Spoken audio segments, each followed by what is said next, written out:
किसान आंदोलन बहुत बड़ा आंदोलन था, लेकिन क्या वो पूरे देश के किसान का था? मतलब किसानों के मुद्दों के अलावा उसमें कुछ नहीं था, लेकिन क्या वो पूरे देश का था? वो एक दूसरी बात है। और अभी भी हुआ है किसान आंदोलन का, कुछ आंदोलन अभी भी हो रहा था, वो डल्ले वाले ने, वो लोग बैठे हुए वो तो अब उनके धड़े हैं यूनियन के अलग अलग। एक एक एक मैं नाम नहीं लेना चाहूंगा, किसी ने मेरे को बताया था रिसेंटली यहीं पे कि भाई स्ट्रगल, ट्रूथ एंड स्ट्रगल की नीति होती है जो महात्मा गांधी अपनाते थे। 32 में आंदोलन, ना सॉरी 22 में, 32 में और 42 में नॉन कोऑपरेशन, सिविल डिसोबीडियंस और उसके बाद क्विट इंडिया मूवमेंट। तो ऐसा चीज, ऐसा फॉर्मूला क्या किसान आंदोलन को नहीं अपनाना चाहिए, किसानों को नहीं अपनाना मैंने चाहिए? जब ये 3 कानून वापस जब हुए थे और किसान आंदोलन विड्रॉ हुआ था, मैंने उस समय भी आर्टिकल लिखा था एक। मैंने बहुत कम आर्टिकल्स लिखे हैं, बिजनेस स्टैंडर्ड में लिखा शायद, आई थिंक इकोनॉमिक टाइम्स में था। अच्छा।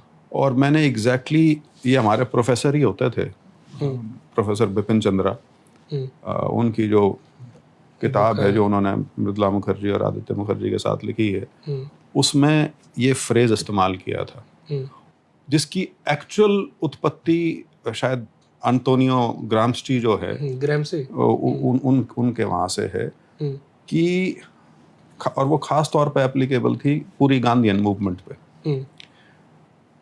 कि जब किसी आप बहुत बड़े समूह को लेके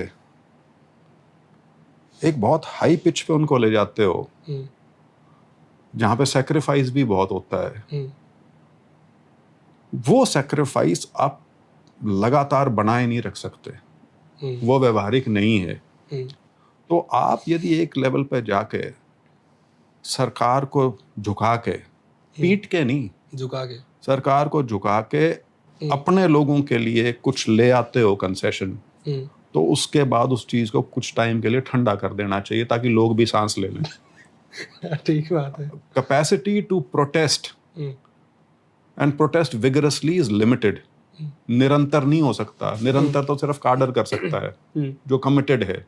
जन साधारण को आप निरंतर आग में नहीं झोंक सकते। तो इसीलिए ये उदाहरण मैंने दिया था कि गांधी जी ने अपने 42-43 साल का जो उनका राजनीतिक जीवन हिंदुस्तान में था, उसमें सिर्फ 3 बड़े आंदोलन हुए थे, बड़े। अदरवाइज तो बहुत हुए थे, अदरवाइज तो चंपारण भी हुआ था, आपका खेड़ा वाला था, बारदोली वाला था, देश के अलग अलग हिस्सों में होते रहते थे। लेकिन जो मैं कहता हूँ ये बहुत बड़ा देश है, कॉन्टिनेंटल साइज का देश है। तो गांधी जी के लेकिन 3 थे जो बड़े थे, non cooperation movement, civil disobedience movement और फिर क्विट इंडिया। और उन सब में करीब करीब 10 साल का गैप था। तो मैंने तब भी ये कहा था कि आपकी एक जीत हो गई है, ये कानून वापस हो गए हैं, सरकार ने कुछ कमिटमेंट की हैं जो पूरी नहीं करेंगी। ठीक है, ये एमएसपी वाला या जो और चीजें हैं वो नहीं करनी इन्होंने, क्योंकि इनका किसान हित से कोई लेना देना है नहीं। लेकिन अब आप ये मत करना कि फिर आके बैठ जाओ, या तो कुछ पॉजिटिव लेके आइए। पॉजिटिव नहीं ला पा रहे। अच्छा, ये सीन है।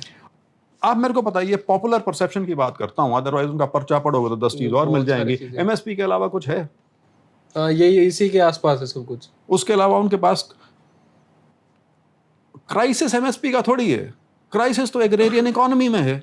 क्राइसिस तो ये है कि आपकी अब जो एग्रीकल्चर है वो पिछले 20 साल से प्लेटो कर चुकी है, उसमें ग्रोथ नहीं है, आबादी बढ़ गई, लैंड होल्डिंग छोटी हो गई, आपकी जमीन की जो सेहत है वो खराब हो चुकी है because of excessive use of pesticide, fertiliser, ये वो।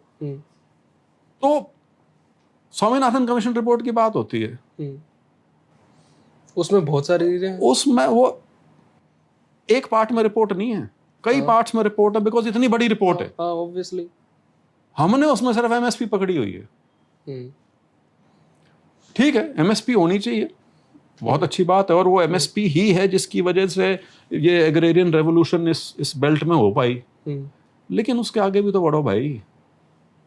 आप किसान के हित की बात करते हो, आप किसान की बढ़ोतरी की बात करते हो, तो बढ़ोतरी कैसे हो उसका कोई समाधान तो लेके आओ। तो सर वो नया क्या होगा फिर? नहीं, वो मुझे क्या पता क्या होगा। वो तो ये सारे जिम्मेवारी उठा रहे किसानों के हित की, तो कुछ तो बता दें। सबसे बड़ी दिक्कत तो ये है, जो जिम्मेदारी उठा रहे हैं वो खुद पढ़े लिखे नहीं है, कुछ तो बता दें। नहीं, पढ़े लिखे की बात नहीं होती। प्रैक्टिकल चीजें होती हैं। आज के दिन हमारी एग्रीकल्चर यूनिवर्सिटीज से क्या निकल रहा है? कुछ नहीं निकल रहा। सर कोई नई चीज तो आ नहीं रही। लेकिन इसमें नई चीज ना आने का कारण भी ये है कि जो मोनोकल्चर है एग्रीकल्चर का, धान गेहूं ये अपनी सीमा पे आ चुका है। आपको डाइवर्सिफाई करना पड़ेगा, उसके लिए सरकार को पॉजिटिव रोल प्ले करना पड़ेगा, वो कर नहीं रहे। कोऑपरेशन दोनों तरफ से होगा तो लेट अस सी, कुछ ना कुछ तो हल निकलेगा। क्योंकि अदरवाइज ये जो परिस्थिति हरियाणा में तो पहले कभी नहीं थी, जो पिछले 8-9 साल से बनी है, ये जो बच्चे विदेश जाने लग रहे हैं और कैसे जा रहे हैं, जमीन बेच के जा रहे हैं, और वहां भी कितना स्ट्रगल कर रहे हैं वो तो गैर कानूनी तरीके से जाओगे तो फिर यही होगा। वही सर, गैर कानूनी क्यों जा रहे हैं, कभी सोचा है? कानूनन तो वो जा ही नहीं सकते, क्योंकि आप स्किल्ड नहीं है। आपका वो करेंगे क्या? ठीक बात है। स्किल है तो अपना आप मिल जाएगी। साउथ इंडिया वाले तो डंकी में नहीं जाते।